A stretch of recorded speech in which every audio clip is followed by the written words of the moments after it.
It is our pleasure right now to welcome into the program the head coach of the Oakland Raiders. Always good to see and talk to John Gruden. John, Jim Miller, Pat Kirwan, moving the chains. Always good to talk to you. One, congratulations again. It's got to feel good to wear the silver and black again as you're decorated proud today. It's exciting, man. It's exciting to be back with the Raiders where it all started. It's a really cool story, but the reality is I got to take advantage of this opportunity, and I'm looking forward to finding some players here that can help us. John, I was thinking about what I was going to ask you first when I was on a plane this morning. I said, when players retire, they always start with, I missed the locker room. That's what they feel like they miss the most. And I was thinking, when you all of a sudden you're in your office, this tape's piled up on the floor, things get real right away, and now your coaches are coming in and wanting to shoot and breeze talking football.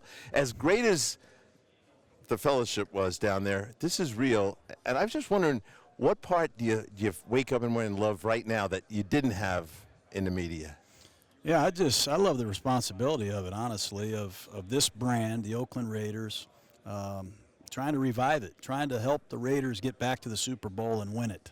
And there's a lot of urgency around there. We've only got 2 years left to play in Oakland before we move to Las Vegas, and we want to give our fans something to remember. And I'm excited. We got a really good coaching staff. We've got some holes on our roster that we need to obviously fill. But I like the grind. I like to get up. I like the urgency of every little detail, every task that needs to be done. I know you do. Let me ask you this, Coach, because unfortunately I was with you for a little bit, couldn't stay healthy, but I loved your style. I loved how you coached. I loved your passion, your intensity, how you taught concepts when we go over offensive plays and you're up there commanding the room, all those type of things. Out of all the things that you've done as a head coach, and obviously you've accomplished the pinnacle, and that's a world championship, what do you think, do you approach it differently this time again with the Raiders? What would you change, I guess, or what you feel that you're better at than what you were before? I think the big change, and I've said this 100 times, is the collective bargaining agreement. You're not allowed to spend the amount of time that we once spent with our players. Yeah. And it's a real challenge.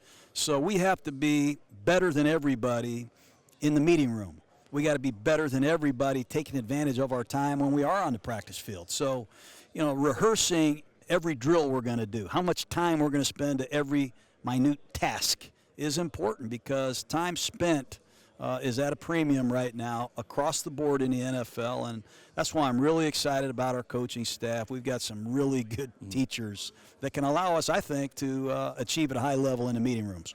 From the last day you coached to today, the game has evolved, and it really never changes. It's blocking time. We got all the stuff that we know what it really is. Have you seen things out there in the course of observation called the media that you say, I'm intrigued by that. We never did it. It wasn't part of the NFL repertoire, but it might be part of my new repertoire. Do you see yourself evolving that way? Yeah, a lot of guys that I work with over the years, Sean Payton in Philadelphia, he's won a world championship in New Orleans. Sean McVay is the coach of the year. He was on my staff in Tampa. Kyle Shanahan, Jay Gruden. I stay on top of what they're doing, and it's different. There isn't a fullback, a prominent two-back set in the league. That's why Alex Gibbs quit. Yeah, spread formations, obviously, are very impactful now. The RPOs, all you got to do is look at the Philadelphia Eagles. They're throwing the ball on running plays and having tremendous success. So formations are different. Speed trips, 3 receivers to one side. You isolate the tight end as a split end on the backside. Revealing formations. They line up a running back outside of a wide receiver. The quarterback knows if it's man or zone before the ball is snapped. And the quarterback is being empowered now more than he ever has before. And Just Colt it. Hey, we used to give the quarterback, me and Gannon still argue, you should have audibled. I used to ask Gannon, Brad Johnson to fix plays at the line of scrimmage all the time. And nowadays, when you watch Tom Brady, you watch the magnificent teams, the quarterback is not only distributing the football, but he's making critical decisions with protection, changing plays at the line of scrimmage. Yeah. That's what we're going to do. That's right. And, people talked about it the other day. When you put, just one more time to go back to what you said, you take the running back and you put him outside the wide receivers, it's to expose something. And it's to tell that quarterback something right there. And it almost always does. There's no hiding when you put the guy out there. Well, if you're playing man-to-man coverage and you put a running back outside of a wide receiver, the cornerback is not going to go out there and cover the running back. The cornerback is going to go inside and cover the wide receiver, and some poor linebacker or some poor safety like Miller is going to go cover that back. That might be a matchup. If Miller was out there covering my back, I would shred Miller. Or I might know it's man-to-man, so now I can get into a play that's designed to beat man-to-man. One or the other, I'm going after you guys. Blast a joker right. I'll hit Pittman on that slant route. Exactly right. If the safety goes out there on Pittman, I'd be ticked off if you didn't expose that matchup. You know, no one talks about this, but you can, and I say this just to get out of what we're talking about for a minute. Jimmy's arm was underrated, and people that studied Jim knew what that arm was all about. He was a tough player. He was a tough guy at Michigan State. You know, that's what I remember. He won games at Michigan State before Michigan State was really winning a lot of games. And then he had some really good years in Chicago. Unfortunately, he started eating a lot of bratwurst. He didn't get in shape. No, he had an injury with his arm, but he was a tough guy. He was a leader. Players respected him, and he would have been a lot of fun to coach. Well, you're coaching one now. It's an intriguing. The car says that you have a lot in common. You and he have a lot in common. Just talk about coaching this guy.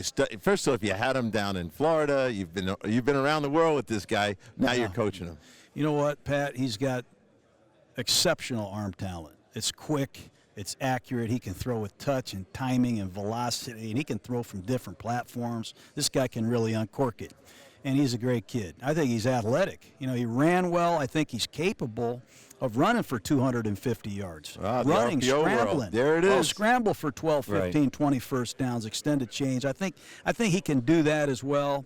He's a good person, and he's just been victimized, I think, with some injuries and really a lack of continuity. He's had 4 different head coaches. I don't know how many different coordinators he's had. Terrible. And that's hard for a young quarterback. But I'll say this.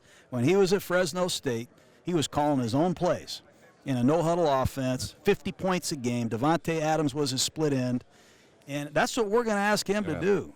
Get more involved at the line of scrimmage, recognizing defenses, communicating what we want done, and then execute. Let me ask you one combine question. In terms of your approach, does anything change? Is it still just all about great football players? Here you mentioned your time with players is minimized, attention to detail, players that obviously love football, the passion, and pay attention where you can get a lot covered in a minute. I mean, does your identifying players change from your standpoint with how the game has evolved? Well, obviously talent is what you're looking for. You got to have talent to play in this league. But I asked all our scouts to put a little Raiders sticker next to the guys that have the intangibles, the qualities that it takes to play for the Raiders. Guys that have passion to play, that'll play for nothing. That'll walk out on the San Francisco Bridge and play a game of football for nothing. We're looking for guys that really love it, that love to compete, that are tough.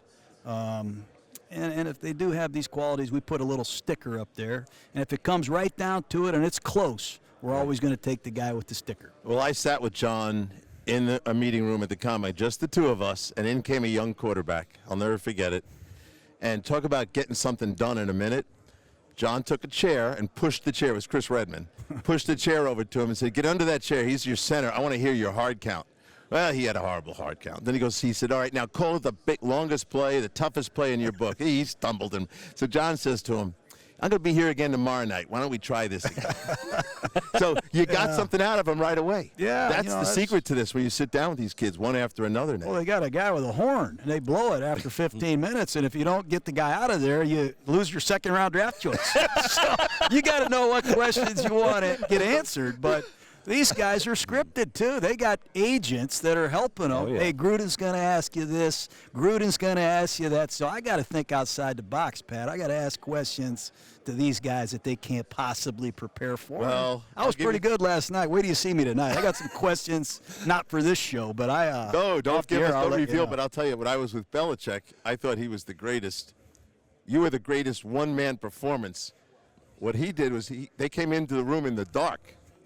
There's no light. He didn't even shake hands with them. The second they got in the room, he goes, "Sit right there," and he turned the film on. They were playing really bad. And he goes, "Tell me what that's all about." Yeah, well, Belichick can do whatever he wants to do. What a job he's done. I mean, I tip my hat to him. Not to change the subject, but phenomenal. Defense. We're getting near the end of this conversation with you. Can't thank you enough for being here. But What is defenses? What are they doing different since the last time you were in this, if anything? Are they? I mean, Tampa 2 got destroyed. That's not around very Well, much. it's a single safety defense now. You Yeah. know, the quarterback, the run threat of the quarterback forces you to get a safety down in the box and defend all the gaps. You can't play a split safety defense on first and second down against Cam Newton and some of these guys. Right. They'll wear you out running the football. You just don't have enough gaps accounted for. So We see big nickel. That's what Jim and I see. yeah, a you're lot of. seeing a lot of dime defenses nowadays as well. Guys like T.J. Ward really, I think, helped that emerge. 6 defensive backs on the field together, 3 safeties at a time has big become nickel stuff, very yeah. important. You know, There's going to be different coverages that you ought to talk about. One plug. There's a coverage called 3 Jade, J-A-D-E. It's a nasty coverage. It's a combination of man and zone. It's tricky.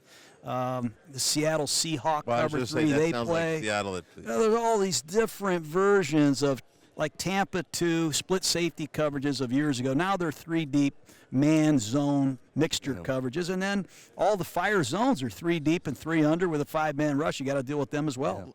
Well, that's why I would ask, do you ever see it transitioning back? Because if you got the Reuben Fosters of the world that are getting drafted, smaller, speedier linebackers, Nick Saban, we talked to him, he said, hey, we think the game's evolving where it'll be faster, smaller linebackers.